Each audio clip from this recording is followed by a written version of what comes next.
बार जोरदार तालियों के साथ में हम दादाजी का स्वागत करेंगे।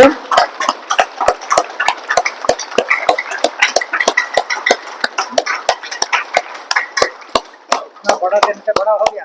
कौशल जी, आप ये वस्त्र का दे करके दादाजी को स्वागत करेंगे जी। एक बार तालियां से स्वागत करेंगे फिर से।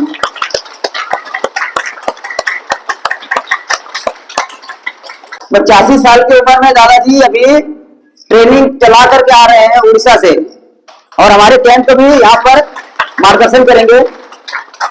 आज जो क्लास होने वाला है, भगवान शिव, वैद्यों के वैद्यनाथ भगवान शिव का चर्चा आप सुनेंगे, आपको आनंद आ जाएगा कि भगवान शिव की ऐसी बातें आपको शायद किसी ने बताया होगा। तो आपको ध्यान से सुनना है, पूरे अच्छे से मन लगा करके। और दादाजी आप लोगों के लिए गिफ्ट के तौर से दे दिए ना, सबको मिल गया जी जी। जिनको नहीं मिला वो ले सकते हैं। इसको पढ़ना है, पढ़ करके समझना है, ठीक है। ये दादाजी की लिखी हुई किताब है भगवान शिव के ऊपर, ठीक है। तो आप लोग इसको पढ़ना है अच्छे से। तो अभी ध्यान पूर्वक हम लोग सुनेंगे। नमस्कार। तो गुरु वंदना। तो गुरु वो हैं जो अंधकार से जीव को प्रकाश की ओर ले चलते हैं, बंधन से मुक्ति की ओर ले जाते हैं। तो वही गुरु हैं। तो इसलिए गुरु पर शिव ने स्वयं पार्वती के प्रश्न पर गुरु के संबंधित में जो उपदेश दिया, वो गुरु गीता के रूप में प्रख्यात हुआ है, स्कंद पुराण का अंश। वहाँ पर भी तस्मै श्री गुरु नमः वो दिया हुआ है। तो उसमें गुरु संबंधित जो आवश्यक जितनी जानकारी है, ऑथेंटिक, वो सब उसमें मिलती है। मगर हम लोग को अपना शास्त्र ज्ञान नहीं है, व्यवस्था भी नहीं है बताने का। इधर उधर कलेक्ट करके जिसने जो बताया करके अपने मन से धारणा बना लिया। ये एक बड़ी दयनीय या दुर्भाग्य की अवस्था है। भारत का प्राचीन परंपरा है, धारा है, उससे हम एक प्रकार से कट ऑफ हो गए हैं, जानबूझ के कट ऑफ किया गया, वो अलग कहानी है। तो किंतु हम लोग को दोबारा उसको रिवाइव करके जो सनातन ज्ञान है मानवता का दिया हुआ, उसको हासिल भी करना है। तो नित्यम शुद्धम निराभासम निराकारम निरंजनम नित्य बोधम चिदानंदम गुरु ब्रह्म नमाम्यहम। तो गुरु वो हैं, नित्य हैं। नित्य वो हैं जो सब कुछ अनित्य है, उसमें एक ही नित्य सत्ता है, परम पुरुष। तो गुरु वही लेवल में है, नित्य है, शुद्ध है, प्योर, 100% है ना, बोलते हैं ना, क्या बोलते हैं, प्योर, 100% प्योर। दुनिया में मिलता है 100% प्योर? नहीं। 100% प्योर करके घी भी रखे, कालांतर में वो भी डिटेरिएट हो जाता है, केमिकली डिस्ट्रॉय होता है, डिजनरेट होता है। तो इस जगत में कोई चीज आखिर तक प्योर नहीं रहता, माने नित्य नहीं रहता, परिवर्तित होता है। मगर वो नित्य है, शुद्ध है, शुद्ध है। फिर निराकार, निराकार, निराकार है, अनंत है। उसका आकार क्या हो सकता है? तो अनंत वही परम पुरुष है, परम ब्रह्म है। तो गुरु का वो रूप है, निराकारम निराभासम निआभासम। आभास माने उसका जैसा ही है। आप लोगों को देख के लगता है कि धीरज है, क्योंकि सभी का एक ड्रेस एक टाइप हो गया। मुझे भी कंफ्यूजन होता है, इसमें धीरज आए होंगे, है ना। तो बोल सकते हैं ये धीरज जैसा है, मगर गुरु के बारे में ये नहीं कह सकते हैं इनका जैसा है। तो किसी में भी आभास नहीं मिल पाता कि ये उनका जैसा है। तो गुरु ऐसा है जिनका आभास किसी में नहीं मिलता। निराभासम, निराकारम, निराभासम, नित्य बोधम, हमेशा एनलाइटन है, बोधि में। इंटेलेक्चुअल एक ज्ञान है, एनलाइटन, इंट्यूशनल एनलाइटन। बुद्ध है, बुद्ध हो गया गौतम, बोधि प्राप्त किया। नित्य बोधम, चिदानंद, चित आनंदम। तो अपने कॉन्शियसनेस, चित माने कॉन्शियसनेस, उसी में आनंद लेते हैं। उनको कोई आनंद लेने के लिए बाह्य सत्ता की जरूरत नहीं, अपने में पूर्ण है। तो नित्य बोधम क्या है? निराकार, वो तो हो गया। चिदानंदम, चित आनंदम, गुरु ब्रह्मा, ये जो गुरु ब्रह्म है, नाम नमामि अहम, मैं उनको नमन करता हूँ, क्योंकि जो कुछ भी ज्ञान मिलता है अल्टीमेटली उस गुरु सत्ता से मिला हुआ है। तो गुरु के लिए थैंकफुल होना है कि आपकी कृपा से, आपकी दया से जो कुछ ज्ञान हम प्राप्त कर रहे हैं, इसलिए उनका नमन करके ही काम आगे बढ़ाना चाहिए, है ना। तो इसलिए गुरु को स्मरण करके परंपरा रही आरंभ करने का। बाद में बीच में आ गया गणेश, गणेश को याद करके शुरू करना, वो अलग कहानी है। तो गुरु का, तो आज का जो विषय है क्या है, शिव। तो शिव ऐतिहासिक है कि ये कल्पना है, आपसे पूछता हूँ। नाम तो सभी ने सुना, ऐसा कौन आदमी है भारत में कि वर्ल्ड में जो शिव शब्द से शिव नाम नहीं सुना, है ना। तो ऐतिहासिक है, तो किस में इतिहास मिलता है? महाभारत तो लिखा हुआ है, चलो इतिहास है, बहुत कुछ सपोर्ट है। आपका चाकू है ना, मिल गया चाकू, चाकू मिल गया, वो चाकू लेने के लिए काटना है ना, बटोगे तो कटो, नहीं मिलाया तो मारा।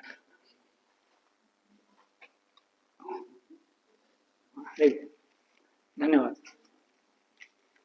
तो क्या पॉइंट था?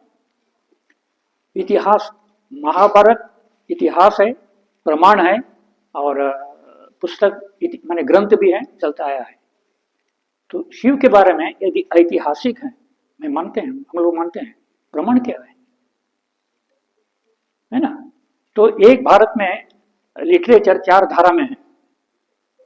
एक है इति कथा, इतिहास, पुराण, महाकाव्य। संस्कृत लिटरेचर 4 पार्ट में है। इति कथा जो हुआ, जिसको इंग्लिश में हिस्ट्री बोलते हैं, जो हुआ क्रोनोलॉजिकल ऑर्डर पर बताया गया, हिस्ट्री। इतिहास माने जो हुआ उसका एक पोर्शन निकाला, the glittering portion of history, जो चमकदार है, शिक्षाप्रद है, धर्म अर्थ काम मोक्ष पूरा शिक्षा मिलती है, उस पोर्शन निकाल कर जनहित के लिए रख दिया, इतिहास। जैसे महाभारत एक इतिहास है, इति कथा तो है ही, उसके पहले भी कुछ होता रहा, उसके बाद भी कुछ होता रहा, मगर उससे कोई ज्यादा जरूरत नहीं। ये जो शिक्षाप्रद है, जीवन के लिए आवश्यक भी सब कुछ शिक्षा मिल जाती है, जो गीता भी उसी महाभारत का ही पार्ट है ना। तो इसलिए उसको इतिहास कहा। पुराण माने, पुराण सत्य है कि मिथ्या है? 18 पुराण है, सत्य है कि क्या है? हम लोग सोचते पुराण माने पुराना, ऐसा नहीं है। पुराण की रचना 1500 साल से होना शुरू हुआ, है ना।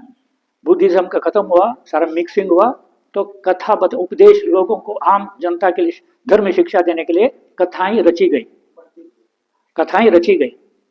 कथाएं मिथ्या है, घटनाएं नहीं है, किंतु बहुत ही शिक्षाप्रद है ना।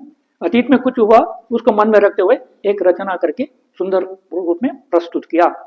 इस तरह पुराण है, शिव पुराण, गरुड़ पुराण, है ना, काली पुराण, विष्णु पुराण, इस तरह अनेक पुराण है 18, मगर ये घटनाएं नहीं, शिक्षाप्रद है। रामायण भी उसी तरह आता है, वाल्मीकि जी ने 2000 साल पहले लिखा, रामायण इत्यादि।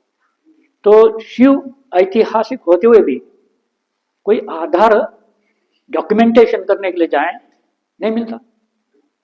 द्वारका नगरी है, डूबी है, प्रमाण है ना। मथुरा है, बहुत सारी चीजें हैं। बाबा हमारे गुरुदेव इंद्रप्रस्थ दिल्ली जब गए थे, तो पांडव किला करके है, पुराना किला, पांडव किला।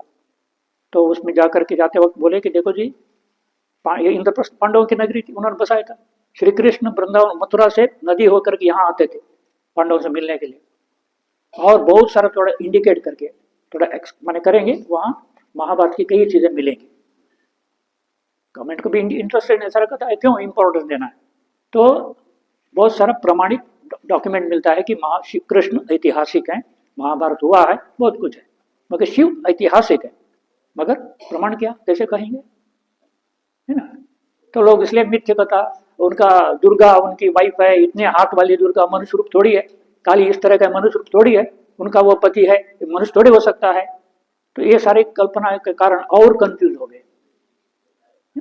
इसलिए तो हमारे गुरुदेव ने, श्री श्री आनंद मूर्ति जी ने, कि अपना इंट्यूशनल नॉलेज, उनके सामने अतीत, भूतकाल, वर्तमान, भविष्य तीनों का दृष्टा थे वो, इसलिए अपना इंट्यूशनल आई से देख करके कहाँ पर मैंने क्या क्या था उसको आधार पर एक प्रेजेंटेशन किया। नमः शिवाय शांताय पुस्तक है यहाँ, नमः शिवाय शांताय। उस शिव को जो शांत स्वरूप है उनको मैं नमन करता हूँ, उसको पूरा शिव का आरंभ से लेकर के। तो ये जो मानव सभ्यता, मानव संस्कृति कितनी पुरानी है बता सकते हैं? मानव का इतिहास, हिस्ट्री ऑफ ह्यूमैनिटी कितना साल पुरानी होगी? कितना हजार साल पुरानी होगी? 1 लाख साल कहीं ना कहीं, है ना। एक तो प्री हिस्ट्री है, फिर हिस्ट्री है। हिस्ट्री में ancient history, medieval history, modern history, history चलता रहेगी, मगर प्री हिस्ट्री है ना, हिस्ट्री के पहले। तो हिस्ट्री को कब क्या बोलेंगे? जब मनुष्य एक्सप्रेस करना, डॉक्यूमेंटेशन आना शुरू हुआ, दिखाई देता है बुद्धि का विकास हुआ है, दिखाई दे रहा है। तो ऋग्वेद जो प्रथम रचना 15 वेदों का है, माने वो सबसे एंशिएंट एक्सप्रेशन वो है वेद, 15,000 साल पहले। तो उसमें 3 वेद हैं, ऋग्वेद, यजुर्वेद, अथर्ववेद, और उसमें साम माने सॉन्ग्स को निकाल कर चौथा कर दिया, चतुर्वेद करके हो गया। ओरिजिनल वेद 3 है, सॉन्ग पोर्शन निकाल करके सेपरेट कर दिया और सामवेद हो गया। तो 4 वेद करके उस रूप से कहा गया। ये जो डिवीजन ऑफ वेद किसने किया? वेद व्यास बोलते हैं, कृष्ण द्वैपायन व्यास, जो महाभारत के कालीन के व्यास हैं, वेद उसको वेद व्यास इसलिए बोलते हैं। उन्होंने वेदों को पीरियड के मुताबिक डिवीजन करके प्रेजेंट किया, इसलिए उनका नाम पड़ गया वेद व्यास, मगर है वो कृष्ण द्वैपायन व्यास। महाभारत भी उन्हीं के पीरियड, उन्हीं के सब हुआ है। तो 3,500 साल पहले वेदों का लिखित फॉर्म में डिवाइड करके प्रेजेंट हुआ। उससे पहले लिखित नहीं था, श्रुति, वेद का बोलते हैं, श्रुति शास्त्र बोलते हैं ना। जब लैंग्वेज नहीं है, जानना है, बताना आगे, पास ऑन करना है, कैसे करेंगे? मेमोराइज करके।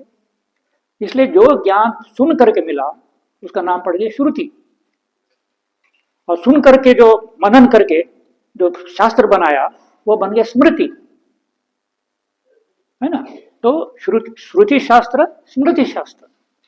मनु का क्या है? श्रुति शास्त्र है कि स्मृति शास्त्र? मनुस्मृति। हाँ, तो स्मृति शास्त्र में मनु का, क्योंकि उस ज्ञान को, डायरेक्शन को मन में रखते हुए कैसे चलना नहीं चलना वो सारा कोडिफाई कर दिया। वो सोशल कोड है, स्मृति सोशल। शरीयत मुसलमान का, उनका स्पिरिचुअल स्क्रिप्चर है कि वो जो स्मृति है, शरीयत उनका स्मृति है, कैसे चलना कैसे नहीं, कि ये सारा उसमें आता है। कुरान उनका शास्त्र है, हम श्रुति शास्त्र उसको नहीं बोलेंगे क्यों, लिखा पढ़ी हो गई थी। तो जो भी हो, तो ये जो 15,000 साल के बाद मानव सभ्यता का आरंभ हुआ, मानव इतिहास, संस्कृति इतिहास का हुआ, ठीक है ना। ज्यादा उसमें विस्तार में नहीं जाएंगे, मगर जो पोर्शन ऋग्वेद पूरा इंडिया के बाहर हुआ, जो आर्यों का ज्ञान का संकलन है वेद, ठीक है ना, जो बाहर से आए सेंट्रल एशिया से, तो इंडिया में आने के पहले ऋग्वेद पोर्शन 15 से 10,000 का पोर्शन ऋग्वेद कर दिया, वो तो बाहर हुआ। इंडिया में जो आए कुछ पोर्शन वो दूसरा है यजुर्वेद, है ना। Rigveda totally outside India 15 to 10,000, और 10,000 to 5,000 वाला पोर्शन, कुछ हाफ पोर्शन इंडिया आने के पहले शुक्ल यजुर्वेद, और इंडिया में आने के पोर्शन कृष्ण यजुर्वेद। फिर 5,000 साल के बाद जो चलता है वो अथर्ववेद, ठीक है ना। तो जब आर्य इंडिया में आए, अनार्य करके बाकी जो रेस हैं, द्रविड़ है, मंगोल है, ऑस्ट्रिक है, ये 3 रेस थे, चौथा आ गया आर्य। तो आर्य अनार्यों का एक संघर्षशील लड़ाई, है ना। मुसलमान आ गए 1,000 साल पहले, आने के बाद क्या लेके आए अपना सिविलाइजेशन, कल्चर, स्क्रिप्चर लेकर के इम्पोज किया, मारो या नो मरेंगे। तो क्लैश होता रहा, अभी भी चल रहा है। अंग्रेज लोग, यूरोपियन लोग आए, वो बसने के लिए नहीं, लूटने के लिए आए, है ना। तो एक पीरियड हुआ, तो लिबरेट करने का मूवमेंट हुआ, मगर मुसलमान आकर बस गए, है ना। तो उसी तरह आर्य अनार्यों को संघर्षशील, मारो इनको, अनार्यों को मारो। द्रविड़ को बोला राक्षस है ना, और मंगोलियन बोले पिशाच हैं, असुरों को बोला ये असुर लोग हैं। तो मैंने कंडेम करने वाला लैंग्वेज मैंने करके एड्रेस करते हैं। तो जो भी हो, उस पीरियड में शिव जी का एक महापुरुष का भारत में आविर्भाव हुआ, करीब 7,000 साल से पहले, और रफली अबाउट 7,500 आ चुके थे, आने में तैयारी थे, कुछ आने वाले थे। तो वो जो संघर्षशील रेशियल वॉर्स था, अभी रिलीजियस वॉर चल रहा है ना, कास्ट वॉर, कास्ट लड़ाई होती है, कास्ट वॉर अभी नहीं है इंडिया में, मगर रिलीजियस वॉर है, दुनिया भर में है। हाँ, वादों की लड़ाई है। तो उस टाइम रेशियलिज्म की लड़ाई थी, है ना, अनार्यों को मारना जस्टिफाइड। तो उस भयानक अवस्था में मानव आधा मनुष्य था, पूरा आधा पशु था। तो उस अवस्था में शिव जी शिव रूप में परम पुरुष का आविर्भाव हुआ। आकर उन्होंने जो कुछ किया, जो आधा मनुष्य को पूरा मनुष्य बनने के लिए, एनिमैलिटी से ह्यूमैनिटी, ह्यूमैनिटी से क्या है, अभी हम पूरा डिवाइन हो गए। अभी हम लोग पशु हैं कि मनुष्य हैं? पशु तो नहीं है ना। तो कभी अवस्था में एक जीवन का अवस्था थी पशु, है ना, पशु से मनुष्य बन गए। क्या डिमार्केटिंग लाइन क्या है? क्यों नहीं बोलेंगे आप लोग पशु? गाय बकरी को पशु पालने में कोई दिक्कत नहीं, आप लोगों को पशु पालने में दिक्कत होती है, क्यों? पशु है ही नहीं। तो क्या डिमार्केटिंग? मॉरलिटी, यम नियम, है ना, ये एक मॉरलिटी सेंस आ गया, विवेक आ गया, रैशनैलिटी आई। तो जो पशु में नहीं है, तो साइकोलॉजिकल चेंज आ गया, एनिमैलिटिज्म ह्यूमैनिटी में आ गए, ह्यूमन बन गए। मगर अभी इवोल्यूशन यात्रा पूरा हुई है, डिवाइन बन गए, डिवाइन होना है, क्योंकि डिवाइन से आए हैं, चक्र गुजर फिर डिवाइन होना है। तो ये जो हाफ पशु हाफ मनुष्य को पूरा मनुष्य बनाओ और डिविनिटी में एस्टेब्लिश करो, ये काम किया भगवान सदाशिव ने।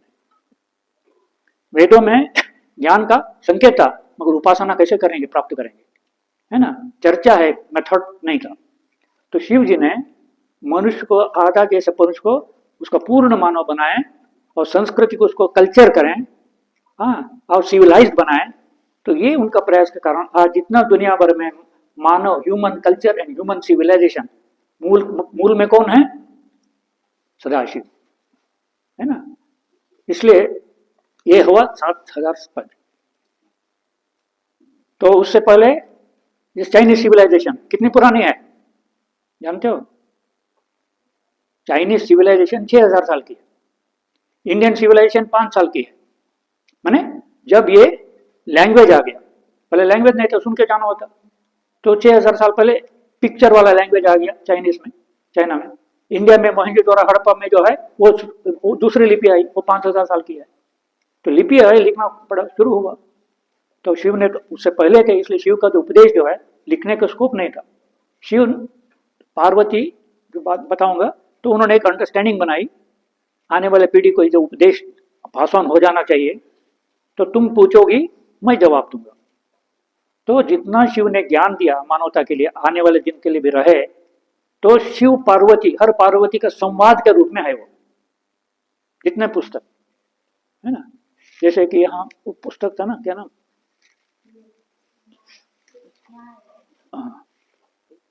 उसमें गुरु गीता में पार्वती का सवाल, शिव के उत्तर। तो उसे जितने उपदेश हैं, नाट्यका शास्त्र, जो जितने शास्त्र, सारा हर पार्वती के उस रूप में है, सुन के पाए गए, कालांतर में लिपिबद्ध हो गए। तो अभी हमारा विषय क्या है शिव को लेके? मैंने भूमिका बताई, शिव के पहले क्या था। तो जितना भी मानव की उन्नति का हुआ, उन्होंने अपना दे दिया। क्या क्या दिया? पहले विवाह सिस्टम नहीं था। आजकल भी लेडीज जो हैं दुखी होकर के किस मंदिर जाते हैं?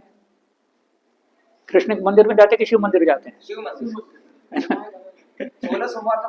हाँ, जो भी है, मनोकामना पूरी हो जाए, और भगवान सुने ना सुने, ये भोला सुनता है।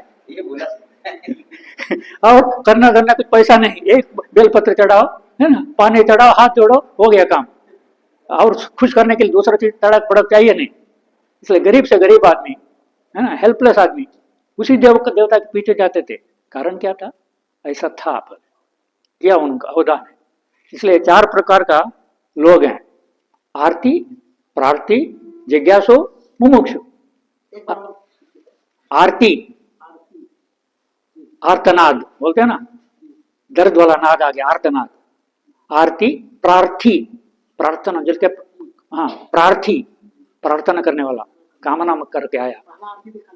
हाँ, पर आरती पीड़ित है, दुखी है, शोषित है, आर्त जनानाम आश्रयत्वम। आर्यों ने मारा पीटा, असुरों को काटा कूटा, अब ये हेल्पलेस। वो तो ऑर्गेनाइज थे, तैयार थे। ये लोग तो इतना तैयारी करने थे। अभी हिंदू मुस्लिम लड़ाई होगी, हिंदू तो तैयारी है ही नहीं, उसका तो संस्कृति में नहीं है। अभी मारने जाएंगे, उनका कैसा मुकाबला करेंगे?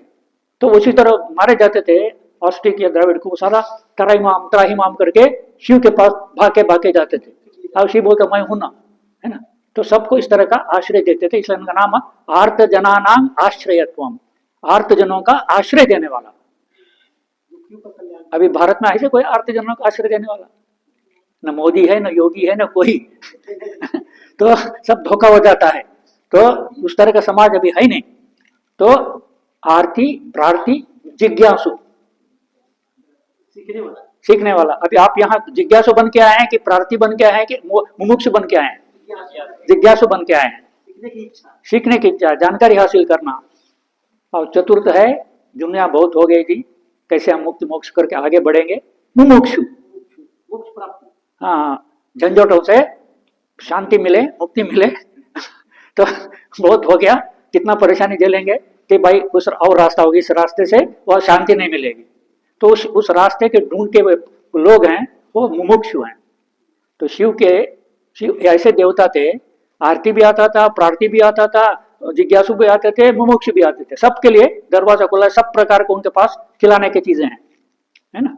जो डांस सीखना चाहता है ना, एक शिष्य को सिखाया नाट्य शास्त्र, इसलिए नटराज कह लगे। वो जिसको सिखाया उसका नाम था भरत, उनका शिष्य।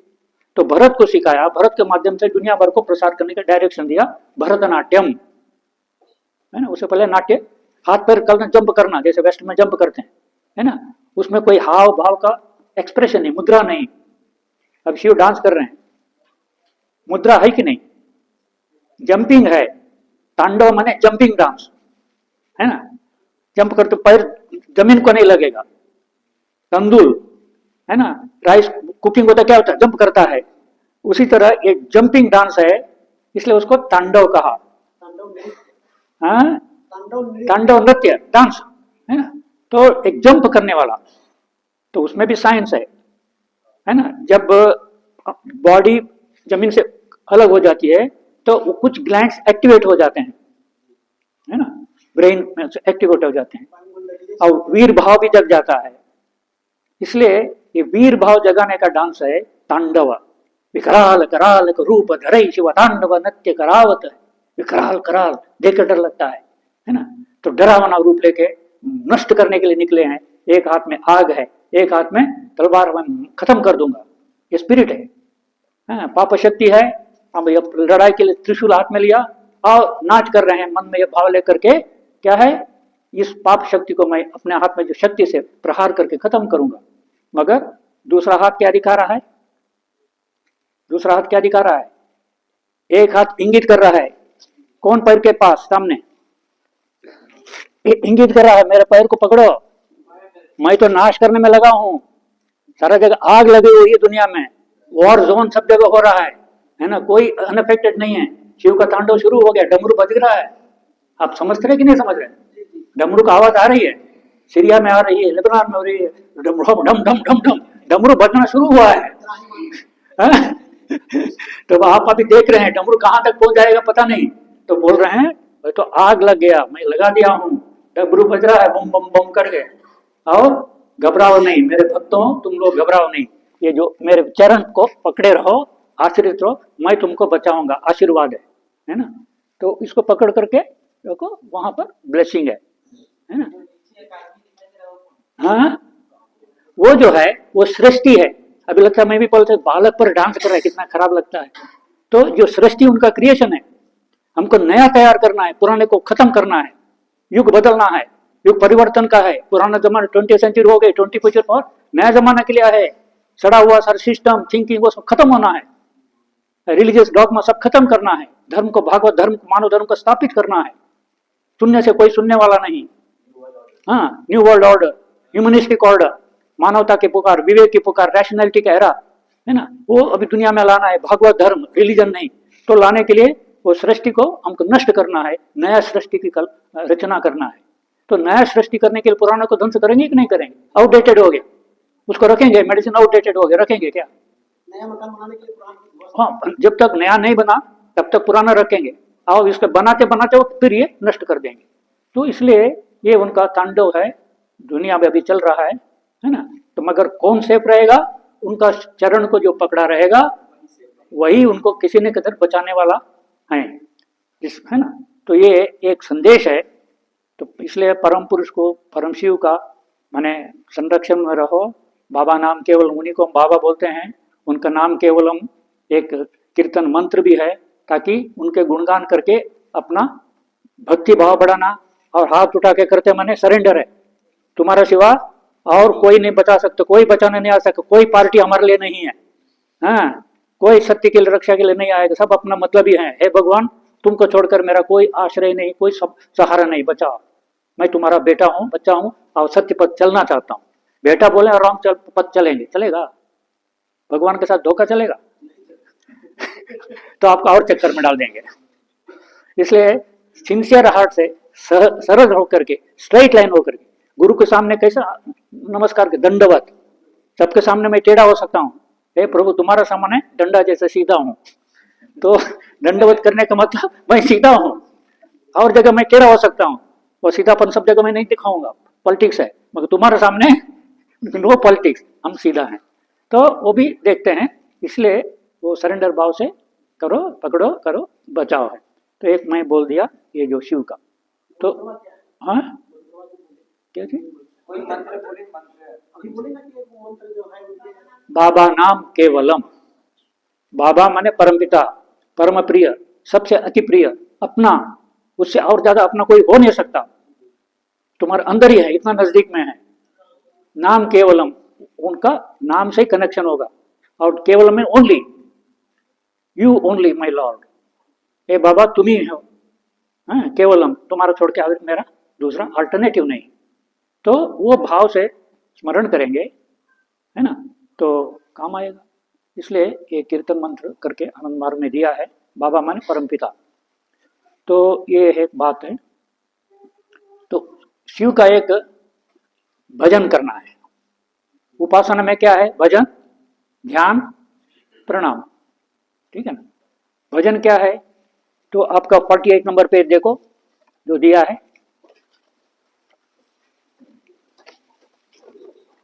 शिव गीति। आप उपासना करने के पहले कुछ भजन गाते हो कि नहीं गाते हो?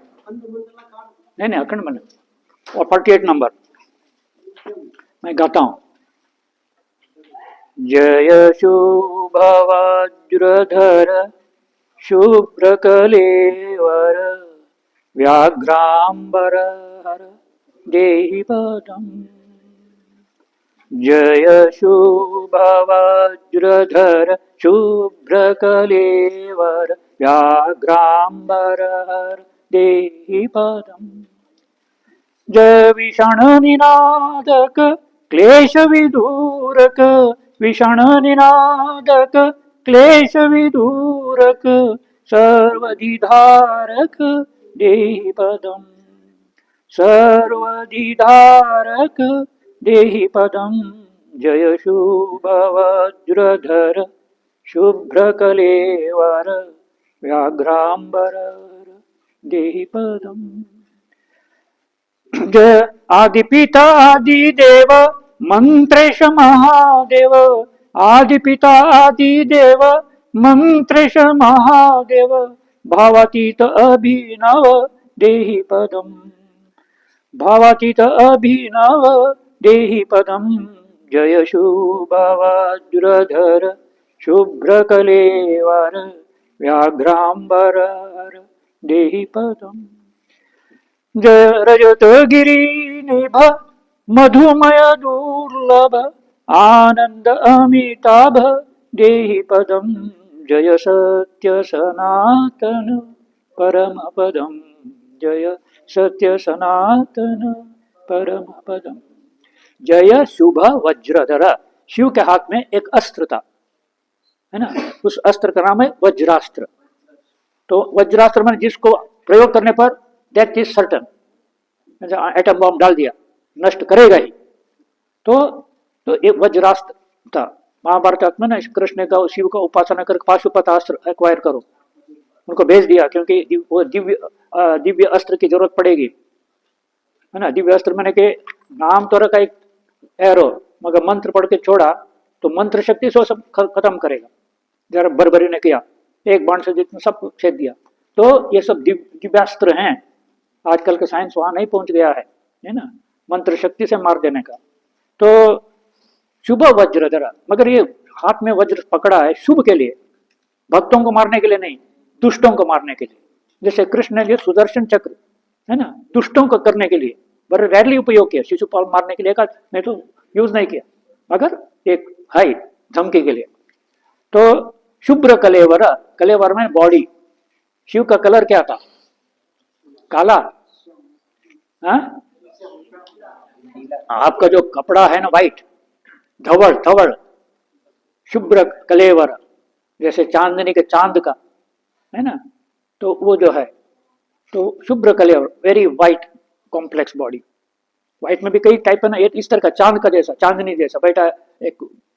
तो व्याघ्रांबर, अंबर माने कपड़ा, क्या पहनते थे वो? शेर का कपड़ा, है ना, या कुछ उस टाइम में इस तरह का कॉटन वाटन तो कम था, मगर ये पहनते थे।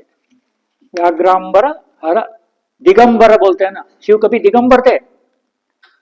जैनी में दिगंबर है, दिख ही अंबर है, माने नंगा है ना, दिख ही डायरेक्शन है, इसका मतलब कोई कपड़ा नहीं। तो शिव दिगंबर कभी नहीं रहे। तो अभी तो इसलिए छाल वाला कपड़ा बना करके पहनते थे। व्याघ्रम हर देहि पदम, जय विषाण निनादक, पहाड़ पर रहते थे। शिव कहाँ रहते थे? तो शिव का मूल स्थान बाबा ने बताया इंडियो तिब्बतियन बॉर्डर पर है। माँ टिबेटियन थी, पिताजी आर्यन थे। इंडो टिबेट हिमाचल का पड़ता है ना, उधर आप कोई गए हैं?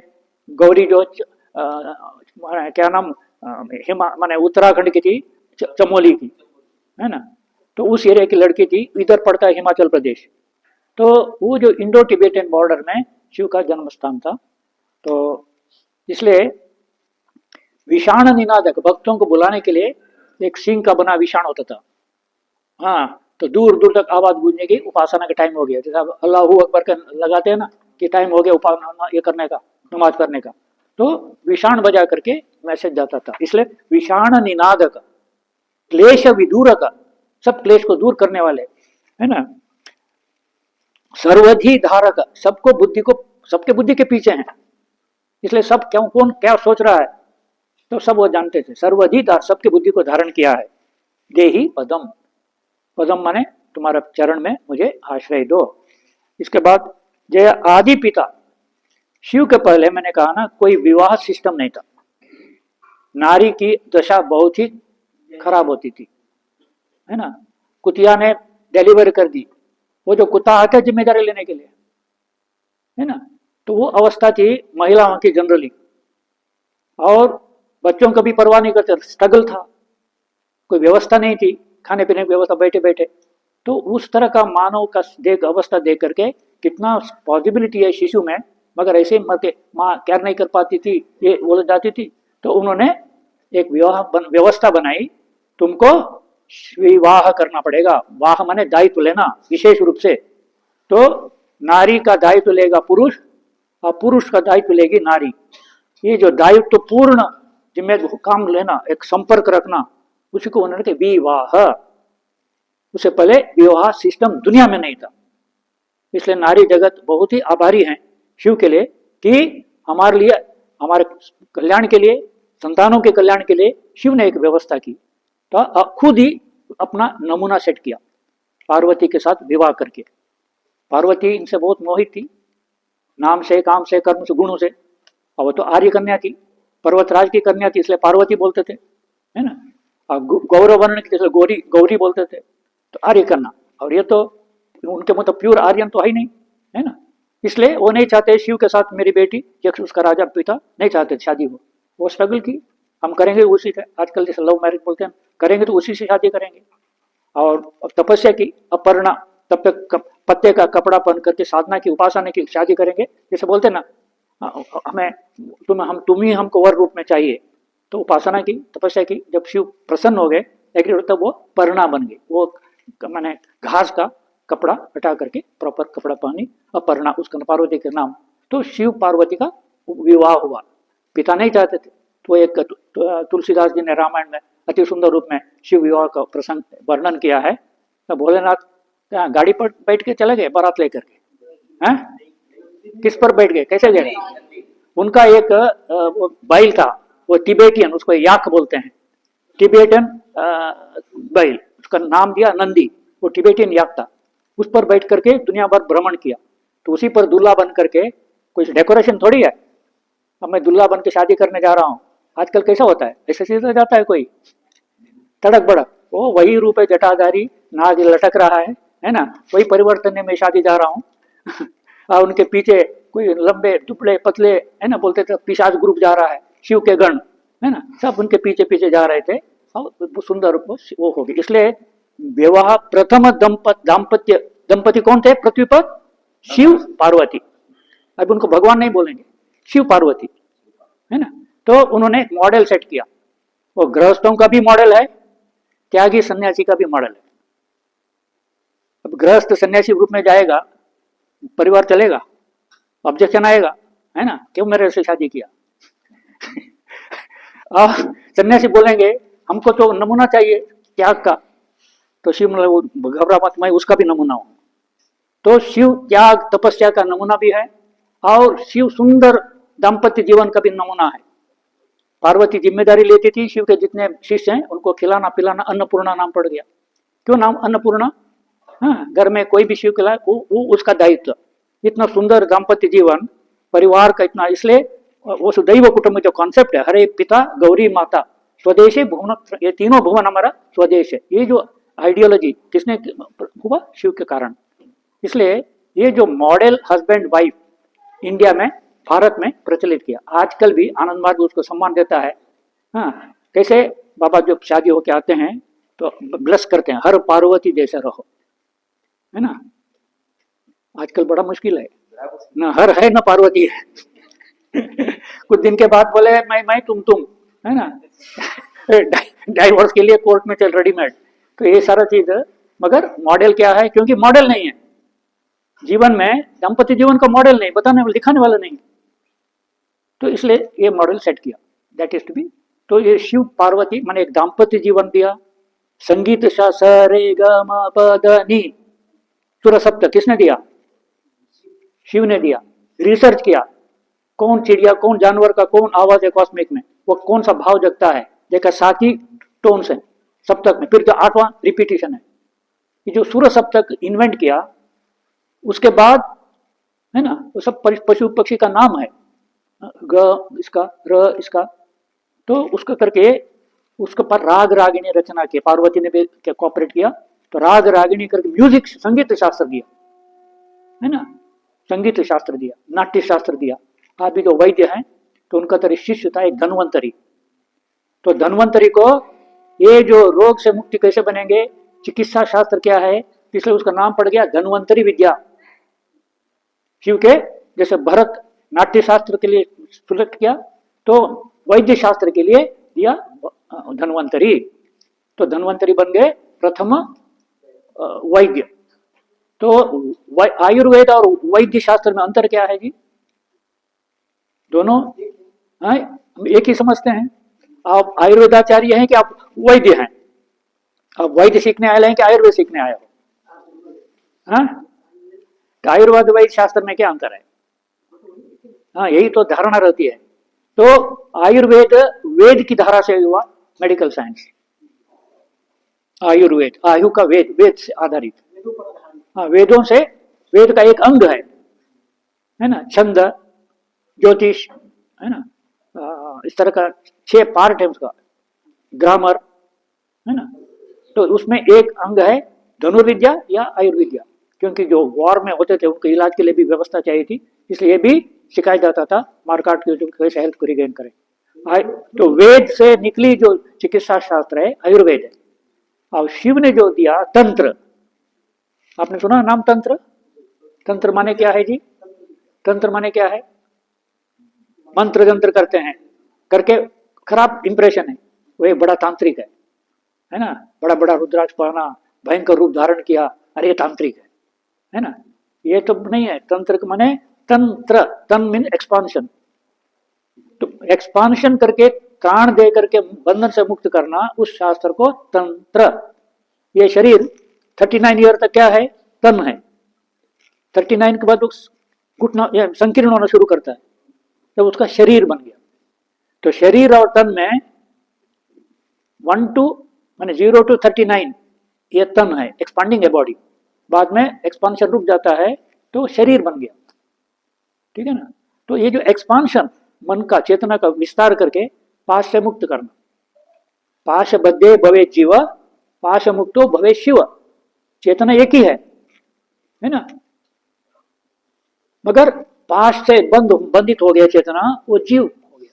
पाश से मुक्त चेतना है, शिव है। तो पाश बद्धे भवे जीव, पाश मुक्ते भवे शिव। तो जीव को शिव बनना है। बीच में क्या है? पाश है, चेतना पर इंस्टिंक्ट रूप में सारा वृत्तियों के साथ बंधन पड़ा है। तो मुक्त कैसे होंगे? ऐसा अंदर से शक्ति दो, एक्सपांड करो मन को, एक्सपांड करो चेतना का, एक एक करके टूट जाएंगे। तो ये जो शास्त्र मुक्ति देने का, पाशों से मुक्त करने का, मन को, चेतना को विस्तार करके, शक्ति दे करके विस्तार किया, बंधन टूट गया, इनफाइनाइट में आ गया। तो फाइनाइट से इनफाइनाइट जाना एक्सपांशन से होगा। कैसे होगा? एक्सपांशन। तो ये जो शास्त्र आपको परी प्रॉब्लम से मुक्त करता है, एक्सपांड करके, शक्ति दे करके, तंत्र, त्राण दे करके, तंत्र। और योग क्या है? इसी तंत्र का इनर पार्ट है, परमात्मा से मिलने का, जीवात्मा परमात्मा एक हो जाना, एक करने का, युक्त करने का, वो योग है, ठीक है। तंत्र एक्सपांड करके इनफाइनाइट बनाता है, योग उनके साथ मिला करके कर देता है, जोड़ता है, एक कर देता है। दोनों मुक्ति का उपाय है। तो कृष्ण ने क्या शास्त्र दिए? योग शास्त्र। कृष्ण, शिव ने तंत्र शास्त्र।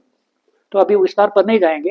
कहने का मतलब शिव ने जितना तंत्र शास्त्र दिया, वाद्य शास्त्र, संगीत शास्त्र दिया, वाद्य भी सिखाया, वीणा डेवलप करके। सर नहीं तो राग किसमें सिखाएंगे? संगीत कैसे बजाएगा बिना बाजा का? सरी ग मट्ठी कह के नहीं तो इंस्ट्रूमेंट के बिना कैसे होगा? तो वो भी उन्होंने आविष्कार, रुद्र वीणा। तो ये सारी बातें हैं। शिव के अवदान बहुत हैं। तो दाम्पत्य जीवन करके प्रथम पिता बन गए, आदि पिता इसलिए बोलते हैं। अनेक प्रकार के मंत्र दे करके मुक्त करने का रास्ता दिया, जागतिक बंधनों से, आध्यात्मिक बंधनों से, इसलिए मंत्रेश हो गया, है ना। इस तरह के उनके अनेक अवदान हैं। मानव सभ्यता, मानव संस्कृति के मूल पर कौन है? शिव हैं। यदि शिव को हटाया, मानव संस्कृति, मानव सभ्यता का आधार मिलेगा? हाँ, नहीं मिलेगा। मगर हम उस शिव के बारे में जानते नहीं। संस्कृति धारा उनका दिया हुआ मैरिज सिस्टम किसी रूप में हम लोग वी आर एंजॉइंग, मगर किसके चलते सब मिला है जानकारी नहीं। इसलिए बाबा ने कहा, हमारे गुरुदेव ने कहा, माने शिव के अवदान जानना, हर एक मनुष्य को जानना अति आवश्यक है ना। आपको किसी ने बहुत मेहरबानी कर रसगुल्ला क्या क्या खिलाया, है ना, मगर पता नहीं किसके कारण ये मिला हुआ है, थैंकलेस रहोगे। जब पता चले इनके चलते मिला, एक दूसरा मूड बन जाएगा। इसीलिए शिव के अवदान जानना जरूरी है। विशेष करके ये जो मानव सभ्यता, मानव संस्कृति को लाने में उन्होंने जो अथक प्रयास किया, उसके चलते आज हम लोग एंजॉय करें मानव रूप में आगे का। इसलिए ये जरूरी है शिव के जानना, शिव के अवदान को जानना। तो क्या जरूरी है कि नहीं, है ना। तो ये इसलिए ये संक्षेप में रखा। तो शिव एक नाम है, दार्शनिक, अनंत सत्ता। शिव माने कल्याणकारी, नाम है शिव माने कल्याण। शिवमस्तु, तुम्हारा कल्याण हो। शुभ हित कल्याण, अंतर क्या है जी? नाम तो सुना, शुभ, शुभ लाभ, शुभ बोलते हैं ना, और कल्याण और हित, तीन वर्ड है। तुम्हारा हित हो, तुम्हारा अहित हो, तुम्हारा कल्याण हो, है ना, तुम्हारा सर्वनाश हो, श्राप। हाँ, और फिर उसके बाद तुम्हारा शुभ हो, शुभ कर्म। हाँ, तो शुभ हित कल्याण। तो शिव हमेशा कल्याणकारी रहे, कल्याण करना उनका व्रत था, इसलिए वह सदा शिव थे। शिव माने कल्याण, सदा कल्याणकारी, कल्याण करना ही उनका अस्तित्व का व्रत था, हम सबका कल्याण करेंगे, इसलिए उनका नाम पड़ा सदा शिव। यहाँ कल्याण करने वाले का नाम से सदा शिव। और शिव माने एक आध्यात्मिक सत्ता, मानव रूप में नहीं, चैतन्य का, फिलोसॉफिकल। और ये मानव रूप में कल्याण कर ले इसलिए कल्याणकारी। और इतिहास में सदा तो है 7,000 7,500 पर जो मानव रूप लेके जो गया, हम हिस्टोरिकल शिव की बात किया, ठीक है ना। और ये हिस्टोरिकल शिव कहाँ है, अपने अंदर है कि नहीं? ये जो शिव जो है आपके अंदर है कि नहीं? सबके अंदर है। तो यदि सीढ़ी लगा दें, 7 स्टेप वाला सीढ़ी, एक तो ग्राउंड फ्लोर, 1 2 3 4 5 6 7 के पास रूफ है, तो शिव कहाँ पर है? यहाँ पर है कि यहाँ पर है? जो चेतना यहाँ पर है वो जीव है, जो चेतना 7 सीढ़ी के बियॉन्ड है वो शिव है। तो चेतना को यहां से यहां उठाना पड़ेगा तो तुम भी शिव हो जाओगे। बीच में जो बंधने हैं, पाश है, इसलिए शिव ने सिखाया कैसे करके तुम इससे मुक्त होकर चेतना अपने चेतना यहां ला सकते हो। ये साधना विज्ञान है।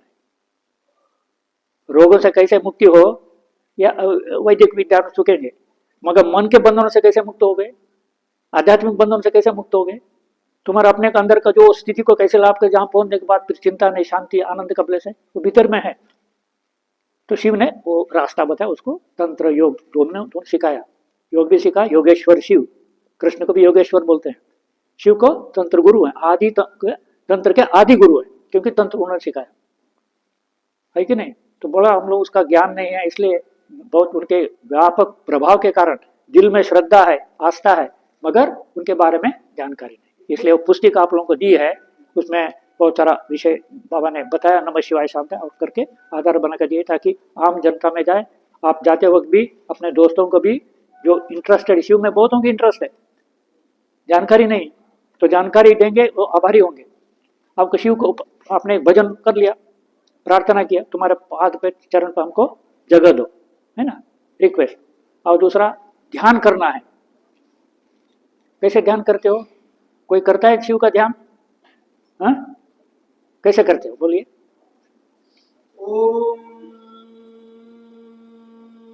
वो तो हो गया, किसको ओम करके बुलाओगे? ध्यान में एक वर्णन होता है, मंत्र, काली पर ध्यान करना है, तो काली का फिगर ध्यान करने के लिए फिगर, मंत्र विजुअलाइज करने के लिए मंत्र बनाया। कोई भी शक्ति को उपासना करता है तो उसका एक यंत्र होता है, उसका एक मंत्र होता है, ये उपासना पार्ट है। मगर ध्यान करना होगा, उनका वर्णन माइंड में लाना पड़ेगा।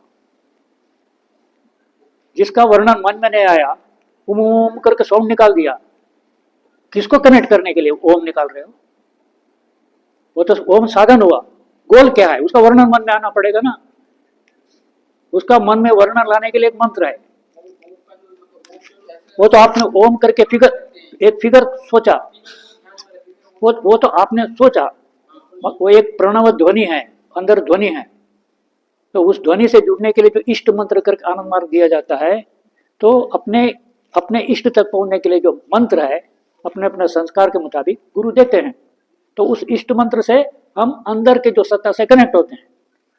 इसलिए वो जो है ध्वनि फिर सुन पड़ता है, वो प्रणव, फिर उसको ओम ओम ओम करके बोलने जरूरत, वो सुनने का है। अब हम साधना करके ओम को सुनता हूँ, है ना, हम ओम रिपीट नहीं करता हूँ, क्योंकि वो सुनने वाली चीज है, चल रही है ओमकार, सृष्टि चल रही है, सृष्टि के साथ साउंड निकल रहा है ना, हम सुन नहीं पाती कान से, मगर अंदर है वो साउंड। तो जब आप उससे कनेक्ट हो गए तो ओम करके बोलने की जरूरत ही नहीं पड़ेगी। इसलिए ये विधान की बात, साधना की बात। तो मगर उनका जो वर्णन करना है शिव का, एक शिव का ध्यान मंत्र है, पेज नंबर देखिए, पेज नंबर 56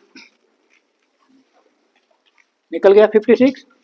ध्याये नित्यं महेशं रजतगिरिनिभं चारुचंद्रवतंसं रत्नाकल्पोज्ज्वलांगं परशुमृगवराभीतिहस्तं प्रसन्नं पद्मासीनं समन्तात् स्तुतममरगणैः व्याघ्रकृतिं वसानं विश्वाद्यं विश्वबीजं निखिलभयहरं पंचवक्त्रं त्रिनेत्रं। ध्यायेत नित्यम, मैं ध्यान करता हूँ नित्य उस महेश का, महाईश का, जो रजत गिरि निबम, रूपा का पहाड़ जैसा बैठा हुआ है ना। उनके फिगर बाबा ने 7 फीट से ज्यादा ऊंचा थे, जो बैठते लेके पहाड़ बैठ गया, है ना। हम लोग छोटे छोटे बैठ के पहाड़ लगेगा, हाँ एकदम बड़ा विशाल का है, जब बैठ जाता है शिव तो लगता है कि पहाड़, और व्हाइट कलर का है, रूपा का पहाड़। रजत गिरि निभम चारु चंद्र, जैसे सिर पर एक चंद्रमा को धारण किया, उसका आध्यात्मिक मीनिंग है। रत्न कल्पोज्वलांगम, बॉडी कैसा है, रत्न छक छक छक छक चमकता निकलता है ना। परशु मृग वरा भीति हस्तम, परशु माने पेड़, मृग जितने जीव, मृग माने हिरण नहीं, जितने पशु पक्षी सब आ गया। अब परशु, परशु माने पेड़, पेड़ पौधा सब जीवित होगा। वरा भीति, वरा वर माने ये मैं हूं पीछे, घबराओ मत, अभीति, ये वरा भय, अभय मुद्रा, वर मुद्रा, वरा भीति। तो शिव को हमेशा देखते हैं ना, क्या है, वर देखे, है ना, मैं हूं, तो दूसरा हाथ ऐसा, तो वरा भीति हस्तम, अपने हाथों को वराभय मुद्रा में धारण करके प्रसन्नम, बहुत शिव के मुस्कुराहट, चेहरा में हमेशा मुस्कुराहट। आप लोगों के चेहरे में हमेशा मुस्कुराहट रहती है? हा? थोड़ा सा दुख होता है, मन खिन्न हो गया, चेहरा बताया दुखी हो गया, डाउन हो गया, है ना। मगर शिव जब देखो कितना भी बड़े बड़े परेशानी सामने आई, मगर वो मुस्कुराहट चेहरे का नहीं जाती, इसलिए प्रसन्नम। पद्मासीन समन्तात, पद्मासीन में बैठे हैं। हाँ, स्तुतम अमर गणई, बाकी जितने देवता हैं उनका गुणगान करने में लगे हैं। हाँ, विश्वाद्यं विश्व बीजं निखिल भयहरं पंचवक्त्रम त्रिनेत्रम। तो ये एक वर्णन का डिस्कशन यहाँ दिया, आप जानेंगे। तो यदि शिव को उपासना करना पड़ेगा, पहले ध्यान में माइंड में विजुलाइज करेंगे। विजुलाइज करने के बाद ओम नमः शिवाय करो, जो कुछ भी करो, है ना। तो ओम नमः शिवाय, हाँ, तो अपनी सेवा के माध्यम से। तो अभी तो इतना ये ध्यान मंत्र है, ध्यान में वर्णन करें, फिर उनको आप बात करो, ये ओम नमः शिवाय, ओम नमः शिवाय उनको मन में रखते हो, है ना, नमन करते जा रहे हो, है ना। उसी तरह त्र्यंबकम यजामहे सुगंधिम पुष्टिवर्धनम उर्वारुकमिव बंधनात् मृत्योर्मुक्षीयमामृतात्। ओम, तो वो जो त्र्यंबक है, पहले उनको ध्यान करके मन में बैठाया, फिर उनको आप एड्रेस कर रहे हैं, ओम त्र्यंबकम यजामहे। नहीं तो मैकेनिकली त्र्यंबकम यजामहे रिपीट कर रहे हो, मशीन जैसा, है ना।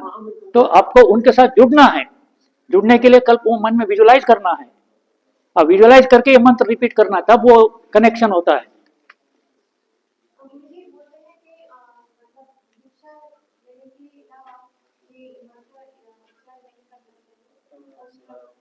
ये जो मंत्र है, ये जो जैसा गायत्री मंत्र है ना, तो कान में देते हैं पिताजी, है ना, मगर गायत्री मंत्र का चल रहा है ना। तो मगर उपासना करते जो मंत्र मिलते हैं, इष्ट मंत्र की बात है। इष्ट मंत्र ये एक प्रार्थना मंत्र है, गायत्री मंत्र भी प्रार्थना है।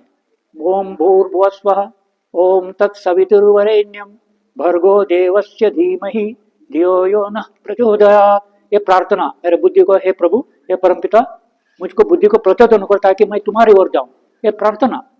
मगर जो साधना तंत्र में मंत्र है वो सीक्रेट रखते, गुरु ने बताया कि इसको बताने का नहीं, that is to be kept. नहीं ठीक है, ये जो प्रार्थना मंत्र है, कलेक्टिव बैठ करके स्वाहा किया, है ना, और कलेक्टिव बैठ के त्र्यंबकम उपासना करे, दूर हो जाए। जैसे यज्ञ में मंत्र पढ़ते हैं, इसको बोल के नहीं, मन में पढ़ना है। नहीं, मन में पढ़ना वाला, जैसे बाबा नाम कीर्तन, ये भी मंत्र है, मगर बोल के करते हैं, मन का नहीं है। मगर इष्ट मंत्र अपने भीतर के सत्ता के साथ जुड़ने का, साधना का मंत्र, वो तो किसी को बताने के, गुरु बताएगा, गुप्त रखना। मगर प्रार्थना मूलक मंत्र कलेक्टिवली करो, कीर्तन कलेक्टिवली भी करते हो, अकेले भी करते हो। हरे राम हरे कृष्ण, हरे राम हरे कृष्ण कृष्ण कृष्ण, ये उपासना मंत्र नहीं, कीर्तन मंत्र है, कलेक्टिव करो और मजा है। तो मगर जैसे यज्ञ में स्वाहा करके मंत्र पढ़ के करते थे, कलेक्टिव बैठ करके एक उद्देश्य है, तो उसी तरह सबका कल्याण हो, त्र्यंबकम यजा, वो एक ये प्रार्थना मूलक मंत्र है, कलेक्टिवली भी कर सकते हैं, इंडिविजुअल करते हैं मंत्र, मगर मंत्र बैठ कर जपने का अंदर नहीं, है ना। नहीं, आप मनी मन करो, आप ही जानो, ठीक है ना। वो प्रार्थना मनी, आप मनी मन प्रार्थना कर सकते हो कि आप मंदिर गए हो, इष्ट सामने बोल करके प्रार्थना करते कि हाथ जोड़ के मनी मन करते, दोनों चलेगा ना। हम तो मंदिर में नहीं नहीं, हम जो मंदिर जाते हैं उनकी बात कर रहा हूँ, जाके तिरुपति बालाजी के पास गए, हाथ जोड़े, है ना, पुजारी को बोलना पड़ेगा कि हम ये प्रार्थना अपने मनी रखते हैं, वो सुनते हैं भीतर से। तो प्रार्थना मनी से भी हो सकती है, और कलेक्टिवली करना तो मिल करके, आंखों बंद करके थोड़े कलेक्टिव करेंगे, तो वहाँ कलेक्टिवली किया प्रार्थना। तो लास्टली प्रार्थना हो गई, उपासना हो गई, तो प्रणाम मंत्र उनका लास्ट है। So last page number 62। माने पहले भजन, सेकंड ध्यान, ध्यान से जोड़ करके जो भी आपने उपासना किया, उपासना कंप्लीट हो गया, संकल्प लिया कि मैं 108 बार ओम नमः शिवाय करूंगी, जो भी करूँ। इसके बाद प्रणाम करना है, उस जिनको आपने ध्यान किया उनको प्रणाम करना है। चैप्टर क्लोज हो रहा है, तो उसका है नमस्तुभ्यं विरूपाक्ष नमस्ते दिव्य चक्षुषे नमः पिनाक हस्ताय वज्र हस्ताय वै नमः नमः त्रिशूल हस्ताय दंडपाशांसि पाणये नमः त्रैलोक्यनाथाय भूतानां पतये नमः नमः शिवाय शांताय कारणत्रय हेतवे निवेदयामि चात्मानं त्वं गति परमेश्वर निवेदयामि चात्मानं त्वं गति परमेश्वर निवेदयामि चात्मानं त्वं गति परमेश्वर। तुम ही मेरा गति हो, तुमको चढ़ा कर मेरा कोई गति नहीं। ये जो है प्रणाम करके नमन करके अपने को निवेदन किया।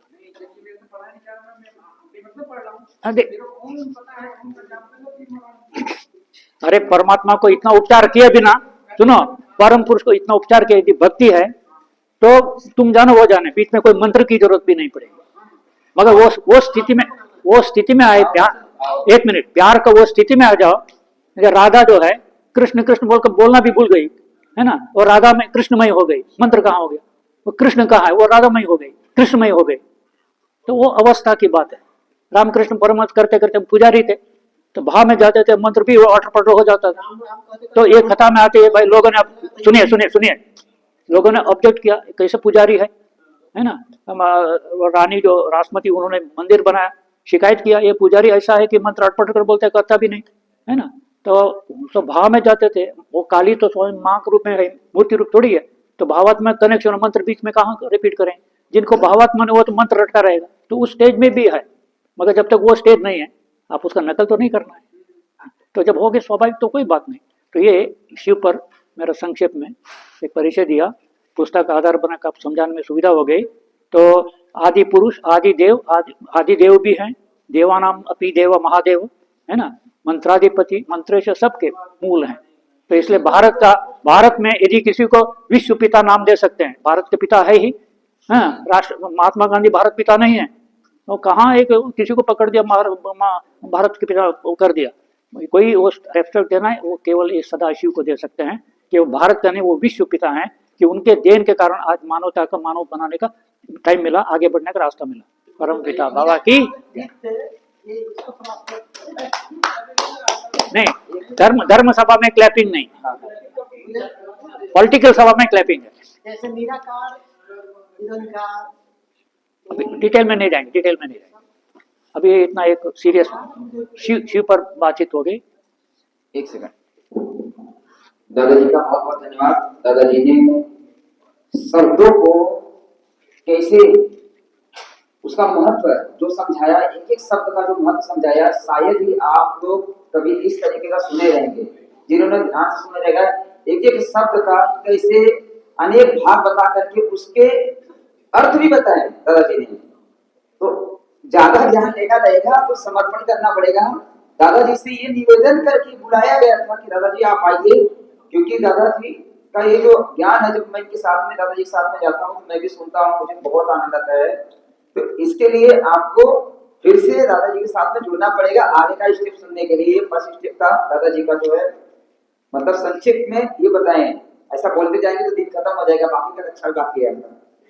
ठीक है, तो दादाजी का बहुत बहुत धन्यवाद। दादाजी का कल एक क्लास है यौगिक चिकित्सा के ऊपर, बहुत बढ़िया से बॉडी के एनाटॉमी के ऊपर भी समझाएंगे, और कैसे रोग आता है, कैसे उसका ट्रीटमेंट किया जाता है, उसके बारे में बहुत विश्लेषण अच्छे से कल दादाजी का क्लास रहेगा। टाइमिंग दादाजी के माध्यम से हम उसको डिसाइड करेंगे, जैसा भी दादाजी का आदेश रहेगा। तो दादाजी का बहुत बहुत धन्यवाद। ठीक है, धन्यवाद की कोई बात नहीं, मुझे खुशी है वैद्य का एक गोष्ठी में वैद्यनाथ के बारे में बताना है ना। तो आप किस धारा को रिप्रेजेंट, आयुर्वेद को रिप्रेजेंट करके, आप वैद्यनाथ रूप से वैद्यनाथ को रिप्रेजेंट करके, वैद्यों का नाथ है ना। इसलिए आपका जो वैद्य शास्त्र है उसको मूल में कौन अभी है? भगवान सदाशिव बैद्यनाथ है, इसलिए वहाँ पर जो है बैद्यनाथ धाम नाम पड़ा, बैद्यनाथ शिव का बैद्यनाथ रूप में, झारखंड में। वहाँ से आकर जड़ी बूटी सिखाते रहे होंगे।